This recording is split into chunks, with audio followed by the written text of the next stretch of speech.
Γεια σας. Σας καλωσορίζω στο τελευταίο επεισόδιο της σειράς μας «Η αρχαία ελληνική τραγωδία στον 20ο και 21ο αιώνα». Είναι το τέταρτο επεισόδιο. Είμαστε πλέον στον 21ο αιώνα και αυτό το επεισόδιο λέγεται «Επαναπροσδιορισμός». Δηλαδή επαναπροσδιορίζουμε τη θέση μας, τις σκέψεις μας, τις βλέψεις μας, τις ανάγκες μας σε σχέση με την αρχαία ελληνική τραγωδία και κωμωδία, γενικά με το αρχαίο ελληνικό θέατρο. Στα τρία προηγούμενα επεισόδια, με οδηγό το αρχαίο ελληνικό θέατρο, ξεκινήσαμε από τον Όμηρο, πέρασαμε στο χρυσού αιώνα της Αθήνας, το χρυσού αιώνα του Περικλέους, πήγαμε στο χώρο της Ρώμης, με το ελληνορωμαϊκό πλέον θέατρο, πέρασαμε στο Βυζάντιο, αναγέννηση, φτάσαμε σε τρεις επαναστάσεις, την Αμερικανική, τη Γαλλική και τρίτη την Ελληνική, που ήταν και ο απελευθερωτικός μας αγώνας και το νέο κράτος, και ολοκληρώσαμε στο τέλος του 19ου αιώνα για να περάσουμε μετά στο δεύτερο επεισόδιο, στον 20ο αιώνα. Ένας αιώνας ο οποίος κράτησε δύο επεισόδια, το δεύτερο και το τρίτο, ένας πολύ σημαντικός αιώνας για την αρχαία ελληνική τραγωδία, για την αναβίωσή της, την αναγέννησή της, ένας σταθμός θετικού ανταγωνισμού πάνω στο θέμα των απόψεων. Και περνάμε δηλαδή σήμερα στον 21ο αιώνα. Μιλήσαμε λοιπόν για την αναβίωση της αρχαίας ελληνικής τραγωδίας μέσα από τις διάφορες σχολές προσέγγισης και έκφρασης, μέσα από τους δημιουργούς που πρόσθεσαν λιθαράκι λιθαράκι τη δικιά τους προσπάθεια και τις δικές τους δυνάμεις σε αυτή την αναβίωση, για να φτάσουμε μέχρι και την επιφανειακή, θα μπορούσα να πω, αντιμετώπιση προς το τέλος του 20ου αιώνα της αρχαίας ελληνικής τραγωδίας μέσα στα αρχαία ελληνικά αμφιθέατρα. Είναι γεγονός ότι το θέατρο έχει αλλάξει και αλλάζει συνεχώς. Είναι φυσικό βέβαια, αφού η κοινωνία αλλάζει, ο κόσμος αλλάζει, οι πολιτικές αλλάζουν, οι συνθήκες αλλάζουν. Οπότε λογικό είναι και το θέατρο να αλλάξει. Άλλωστε η σχέση του θεάτρου με την κοινωνία, η σχέση του θεάτρου με τον κόσμο είναι άμεση. Αν πάμε λίγο πίσω στην Αθήνα του 20ου αιώνα και ιδιαίτερα περίπου στην περίοδο του 1970 και μετά, εκεί έχουμε έναν ανταγωνισμό, όπως προανέφερα, τον ανταγωνισμό των δημιουργών. Διαφορετικές αισθητικές απόψεις, διαφορετικές θέσεις, φιλοσοφίες, ακόμα και κοινωνικές και πολιτικές θέσεις, που όλες μαζί δημιουργούσαν μια κοινωνικο-αισθητική και κοινωνικο-αισθητικές σχολές πάνω στο θέατρο, αλλά και ιδιαίτερα πάνω στο αρχαίο δράμα. Μιλήσαμε στο προηγούμενο επεισόδιο πάνω στους δημιουργούς. Από τα τέλη όμως του 20ου αιώνα και στη συνέχεια στον 21ο που διανύουμε τώρα, αντί για αυτό τον ανταγωνισμό έχουμε μια έκρηξη, θα μπορούσα να πω, μια έκρηξη πληθώρας θεάτρων, θεατρικών σχημάτων, παραγωγών και ιδιαίτερα νεανικά σχήματα, τα οποία πραγματικά προσπαθούν να επιβιώσουν μέσα σε αυτή την χαοτική κατάσταση, να αποκτήσουν μια ταυτότητα και το σημαντικότερο μια συνέχεια. Δηλαδή είναι ένα σπέκτρουμ το οποίο συμπεριλαμβάνει όμως μέσα του και το αρχαίο δράμα.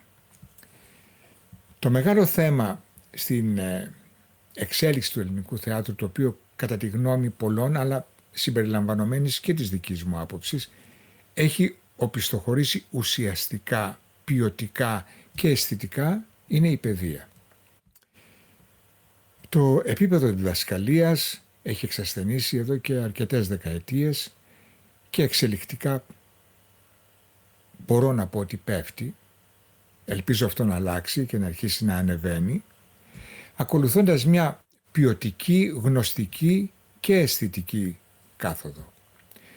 Το γεγονός βέβαια ότι το επάγγελμα του ηθοποιού δεν προστατεύεται, μιας και ή οποιοσδήποτε θελήσει μπορεί να δηλώσει ηθοποιός ή σκηνοθέτης ή οτιδήποτε άλλο έχει σχέση με αυτό το επάγγελμα. Είναι βέβαια μια δημοκρατική απελευθέρωση του επαγγέλματος που παράλληλα με αυτό το χώρο του θεάτρου, συμπαρασύρει και όλες τις άλλες μορφές τέχνης. Όλο λοιπόν αυτό το χάος έχει μεγάλη επίδραση πάνω στην ποιότητα της θεατρικής και όχι μόνο παιδείας. Ο τομέας αυτής της θεατρικής παιδείας που είναι σε μεγαλύτερη δοκιμασία βέβαια, όπως είπα, είναι το αρχαίο ελληνικό δράμα, η αρχαία ελληνική τραγωδία και κωμωδία, το αρχαίο ελληνικό θέατρο γενικά. Βρισκόμαστε λοιπόν στον 21ο αιώνα.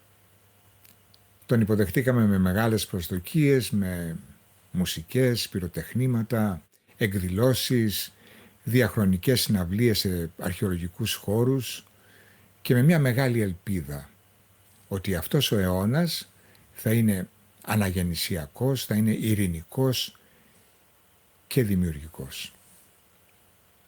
Μέχρι στιγμής αυτές οι προσδοκίες μετατραπεί στην καλύτερη και πιο ευγενική έκδοσή τους σε μια πάγια ανησυχία. Οικονομική κρίση, οικονομική εξαθλίωση των πολλών θα ταιριάζει καλύτερα, επιδημίες, αμφισβητούμενες θεραπείες, θάνατοι, αντικοινωνικές πολιτικές, απομόνωση, η πτώση της ποιότητας της ζωής και τελικά αυτό που συμβαίνει αυτή τη στιγμή και συμβαίνει γύρω μας και πολύ κοντά μας, πόλεμοι.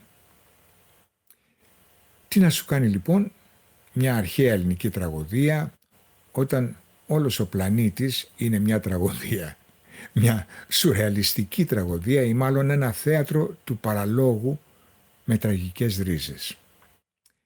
Τι μπορεί να κάνει το θέατρο γενικότερα μπροστά σε αυτόν τον πολεμικό παραλογισμό που, όπως είπαμε, τυχαίνει να είναι γύρω μας και πολύ κοντά μας. Πολλά συμβαίνουν και η έννοια της ζωής πλέον δεν έχει ούτε ιδιαίτερη αξία ούτε ιδιαίτερο νόημα. Και μέσα σε αυτές τις σχέσεις πραγματικά το θέατρο τι μπορεί να κάνει? Τι θα μπορούσε να προσφέρει σαν ένα φωτεινό σημάδι ελπίδας? Το αρχαίο δράμα, παραδείγματος χάρη. Τι μπορεί να δώσει σε αυτήν την αποστασιοποιημένη εποχή της παγκοσμιοποίησης? Μια παγκοσμιοποίηση που έχει ανάγει τη μετριότητα, την ανέστηση και την ανογνώση σε επιστήμη. Μια παγκοσμιοποίηση που τοποθετεί την έννοια της δημιουργίας στη ζώνη του εύκολου και ασυνείδητου με παροπίδες επιτυχίας. Εκεί όπου οι λέξεις, οι όροι επικοινωνίας έχουν χάσει την ευελιξία τους και το σεβασμό τους. Ωραία λοιπόν. Τι πάει να πει σκηνοθέτης? Όλοι είμαστε σκηνοθέτες. Ηθοποιός? Σιγά, όλοι είμαστε ηθοποιοί. Υποκριτική κοινωνία, υποκριτές θα δώσει. Τι πάει να πει χορευτής? Σιγά, και ποιος νοιάζεται, όλοι χορεύουμε.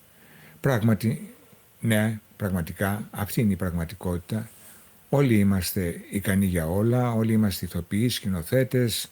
Μπορούμε να ανέβουμε στη σκηνή και να μιλήσουμε για ό,τι μας απασχολεί εκείνη τη δεδομένη στιγμή, σαν ένα τηλεοπτικό αφιέρωμα στον εγωκεντρισμό. Είμαστε ό,τι δηλώσουμε, ό,τι είμαστε. Ένα αφιέρωμα στο ισοπεδωτικό μας εγώ. Όλοι γνωρίζουμε τα πάντα, με άλοθη βέβαια το ίντερνετ, την τεχνική νοημοσύνη, όλοι μαζί και ο καθένας ξεχωριστά, χαμένοι, αγνωστικοί ήρωες ενό φτηνού διαδικτυακού ντοκιμαντέρ που όμως λέγεται θέατρο. Το θέατρο λοιπόν πρέπει να κινηθεί, να δραστηριοποιηθεί, να αποδεχτεί και να εμπνευστεί μέσα σε αυτές τις νέες τεχνολογικές συνθήκες, τις νέες τεχνολογικές ταχύτητες, με το κρύο μάτι της εξειδίκευσης και της επαναληπτικής ρουτίνας. Όλη αυτή η διευκόλυνση της θεατρικής πράξης δυσκολεύει βέβαια την έμπνευση, την τόλμη της πρότασης και την αναμέτρηση του καλλιτέχνη αλλά και του θεατή με το εγώ του και με τα όρια του. Κατά κάποιο τρόπο λοιπόν πρέπει να δούμε τα πράγματα από την αρχή μέσα από ένα νέο ξεκίνημα, από τη ρίζα τους, έχοντας πλέον γνώση των νέων δεδομένων. Στη σύγχρονη γλώσσα του 21ου αιώνα θα λέγαμε the new data, στη γλώσσα των υπολογιστών και της νέας επικοινωνίας. Ρίζα λοιπόν το αρχαίο ελληνικό δράμα με την τραγωδία και κωμωδία, με τους Σχύλο, Σοφοκλή, Ευρυπίδη, Αριστοφάνη, με τους Πέρσες, την Ορέστια, τον Ιδίπποδα, την Αντιγόνη, την Ιφηγένεια, τις Βάκχες, τους Όρνηθες κλπ. Η διαχρονική αξία των έργων αυτών αγγίζει, κατά τη δικιά μου άποψη, αλλά και άποψη άλλων πολλών, τον αιώνα που βιώνουμε. Άλλωστε η ιστορία κάνει κύκλους, η ζωή κινείται σε κύκλους και είμαι σίγουρος ότι όλες αυτές οι δημιουργίες αυτών των αρχαίων ποιητών μπορούν να αποκωδικοποιήσουν τα νέα data. Αυτά τα μεγάλα έργα έχουν ξεπεράσει πλέον την απλή ιστορική αναφορά ή την ιστορική και εκπαιδευτική ενημέρωση, είναι ρίζα και εξέλιξη σε πλήρη αρμονία. Και η αρμονία στον αιώνα μας είναι το ζητούμενο. Αυτά λοιπόν τα έργα εμπεριέχουν όλα τα είδη θεάτρου που ξεκίνησαν από αυτή την κοινή ρίζα που είναι το αρχαίο δράμα. Οι συμβολισμοί του ισορροπούν ανάμεσα σε υπαρξιακούς και κοινωνικούς, πολιτικούς και ιδεολογικούς, ιστορικούς και οραματικούς όρους, δεσμούς, επίπεδα. Ας δούμε τους πολέμους γύρω μας, γνωστούς και άγνωστους, και ας ξαναδιαβάσουμε τους Πέρσες του Εσχύλου ή το αδίστακτο της εξουσίας και το φόβο της επιβολής, και ας ξαναδιαβάσουμε την Αντιγόνη του Σοφοκλή με τις συμπαντικές αξίες και ας ρίξουμε μια ματιά στις Βάκχες του Ευρυπίδη, όπου το μοιραίο σε σχέση με το ακατανίκητο της εγωκεντρικής εξουσίας, για να φτάσουμε στον Ιδίπποδα και τους απογόνους του, την υποδούλωση της επιβεβλημένης επιβίωσης με τα οικονομικά κέντρα εξουσίας και ας θυμηθούμε εκεί τους Όρνηθες του Αριστοφάνη. Και όλα αυτά πάντα μέσα από τα δεδομένα της εποχής μας, το πιθανό αύριο, πώς βλέπουμε το αύριο, δημιουργώντας νέους κώδικες επικοινωνίας, χωρίς όμως πάντα να χάνουμε τη μαγεία της αισθητικής, που αυτό είναι η τέχνη. Χωρίς να χάνουμε την αιτία που μας φέρνει όλους μαζί, θεατές και καλλιτέχνες, μέσα σε μια μαύρη αίθουσα, σκοτεινή αίθουσα που λέγεται θέατρο. Αυτό που θα ήθελα να υπογραμμίσω είναι ότι παρά τον τεχνολογικό βομβαρδισμό που συζητήσαμε, που πραγματικά δεν αφήνει χρόνο σκέψης, μια και οι ταχύτητες της καθημερινότητας είναι πολύ μεγάλες και έχουν επιταχυνθεί σε πολύ μεγάλο βαθμό, παράλληλα λοιπόν με όλα αυτά βλέπουμε και μια επανεκτίμηση της παράδοσης, μια επανεκτίμηση της τελετής, του πρωτόλιου και του διονυσιακού στοιχείου. Όλα αυτά τα στοιχεία βεβαίως τα συναντάμε στην αρχαία ελληνική τραγωδία και κωμωδία.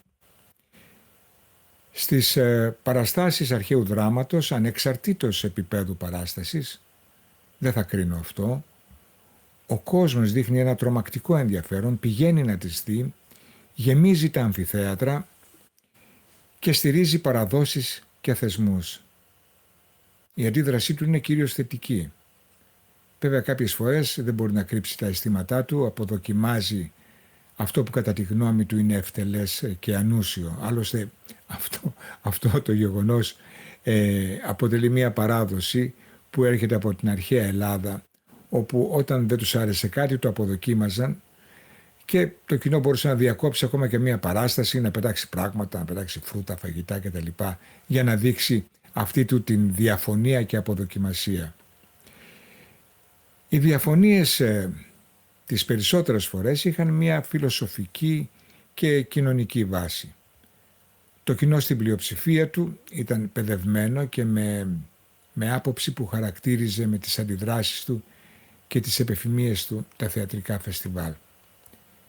Έτσι λοιπόν και το σύγχρονο ελληνικό κοινό, όπως έχει δείξει όλα αυτά τα χρόνια, ιδιαίτερα σε χώρους όπως η Επίδαυρος ή ακόμα και το Ηρώδειο, δεν διστάδιζε να αντιδράσει, θεωρώντας κάποιες φορές ότι η επέμβαση του καλλιτέχνη πάνω στο έργο έχει ξεπεράσει τα όρια σεβασμού προς το έργο, σεβασμού προς τον ποιητή και τον ίδιο το χώρο.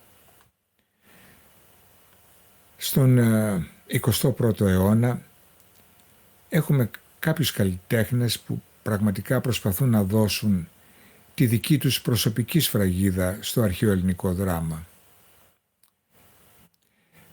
Είναι ο Πίτερ Σέλερς και Άθολ Φούγκερτ στις Ηνωμένες Πολιτείες, η Κέιτι Μίτσελ στη Βρετανία, ο Νίκος Χαραλάμπους που δεν είναι πλέον μαζί μας στην Κύπρο, ο Θόδωρος Τερζόπουλος στην Ελλάδα, Ταντάσι Σουζούκι και Γιουκίο Νιναγκάουα στην Ιαπωνία, αλλά και άλλοι πολύ λιγότερο γνωστοί που όμως δίνουν εξίσου σημαντικά μηνύματα και η προσφορά τους είναι σημαντική πάνω στο αρχαίο ελληνικό δράμα. Ζούμε λοιπόν στον 21ο αιώνα. Όπως είπαμε, τον υποδέχτηκε ο πλανήτης και όλοι μαζί με τραγούδια, χορούς, επικές μουσικές, σημαντικούς ήχους και εικόνες. Μα πάνω απ' όλα τον υποδεχτήκαμε γεμάτοι ελπίδες για ένα καλύτερο, πιο δίκαιο κόσμο, μια κοινωνία της συνύπαρξης, των ίσων ευκαιριών και δικαιωμάτων, μια κοινωνία της δημιουργίας και όχι της διάλυσης, με δημοκρατία και σεβασμό στον πλανήτη. Μέχρι στιγμής δεν έχουμε συναντήσει αυτό το όνειρο. Το αντίθετο θα τολμούσα να πω. Το όνειρο απέχει κατά πολύ από το στίγμα μας. Δημιουργία και δημοκρατία πάνε μαζί χέρι-χέρι. Υπάρχει μια άποψη βέβαια που λέει ότι το βάσανο, η κακουχία, ο περιορισμός, ο πόνος δίνουν χώρο, μεγάλο χώρο στην πνευματική και καλλιτεχνική έκφραση. Εγώ πιστεύω ότι το φως είναι ο στόχος. Φως στην αλήθεια, φως στην ελευθερία, φως, γενικά φως. Το αρχαίο ελληνικό θέατρο, η τραγωδία, η κωμωδία, η έκφραση και η δημιουργία περπάτησαν μαζί πάνω στα ίδια πατήματα με τη δημοκρατία στην αρχαία Αθήνα. Οι τέχνες σε όλες τις μορφές τους και η φιλοσοφία περπατήσαν στα ίδια πατήματα με τη δημοκρατία. Η Αθήνα έγινε ένα παγκόσμιο σύμβολο και εξακολουθεί να είναι δημοκρατίας και το θέατρο με τις τραγωδίες και τις κωμωδίες με τους Αισχύλο, Σοφοκλή, Ευρυπίδη, Αριστοφάνη και άλλους πολλούς πέρασε τα μηνύματά του στο λαό της Αθήνας. Έτσι συμπορεύτηκαν όλοι μαζί, λαός, ηγέτες, δάσκαλοι, ποιητές, ιδέες και πράξεις και δημιούργησαν αυτό το τεράστιο θαύμα του 5ου αιώνα. Όπως είναι γεγονός ότι με την αρχή της πτώσης της Αθήνας αρχίζει και η πτώση του θεάτρου. 2026, σήμερα 2026, και στη χώρα μας υπάρχει και λειτουργεί ένας οργασμός θεατρικών ομάδων, θεάτρων, παραγωγών, καλλιτεχνών και ένα κοινό που μέσα από την πληθώρα αυτών των παραγωγών που του προσφέρονται δεν ξέρει πού να πρωτοπάει. Οι νέοι καλλιτέχνες, νέοι και στα χρόνια, μέσα από τον ενθουσιασμό της δημιουργίας και της έκφρασης, μέσα από τον ενθουσιασμό του πρώτου αγγίγματος, τολμούν και μπαίνουν στα βαθιά νερά του αρχαιοδράματος. Δεν θα κρίνω το αποτέλεσμα. Έχουν πολύ χρόνο και δρόμο μπροστά τους να χαρούν το ταξίδι αυτής της αναζήτησης. Τι είμαστε, πού βρισκόμαστε, τι βλέπουμε, τι ακούμε, πώς το εκφράζουμε, τι συμβαίνει γύρω μας, γιατί, από πού προέρχεται και για ποιο πραγματικό λόγο. Και αυτός ο πόλεμος, και αυτός ο πόλεμος, και εκείνος ο πόλεμος, γιατί, ποιες είναι οι πραγματικές αιτίες. Και ο άνθρωπος, τα παιδιά, τα ζώα, οι φιλίες, τα σχολεία, η γνώση, η αγάπη. Απλές ερωτήσεις και εύκολες να τις σκεφτεί οποιοσδήποτε. Πόσο εύκολες όμως και απλές είναι οι απαντήσεις. Είναι. Υπάρχουν απαντήσεις. Πώς φαίνεται ένα παιδί με δύο τεράστια από απορία μάτια μέσα σε ένα βομβαρδισμένο σχολείο. Ή μια μάνα που σκάβει τα τσιμέντα με τα νύχια της φωνάζοντας τα ονόματα των παιδιών της στα ερείπια μιας βομβαρδισμένης πολυκατοικίας. Πώς φαίνονται αυτές οι εικόνες που είναι μια οικία εικόνα σε ένα καθημερινό δελτίο ειδήσεων, σε καθημερινή βάση και επαόριστο. Τι είναι αυτοί οι τεράστιοι ανεμόμυλοι, οι ανεμογεννήτριες, οι τέρατα της φαντασίας που βασάνιζαν τον Δον Κιχώτη στο έργο του Θερβάντες, πάνω στις κορυφές των βουνών και κατά μεσής των θαλασσών. Πώς μεταφράζονται οι εικόνες σεληνιακής ερήμωσης πόλεων εκατομμυρίων κατοίκων.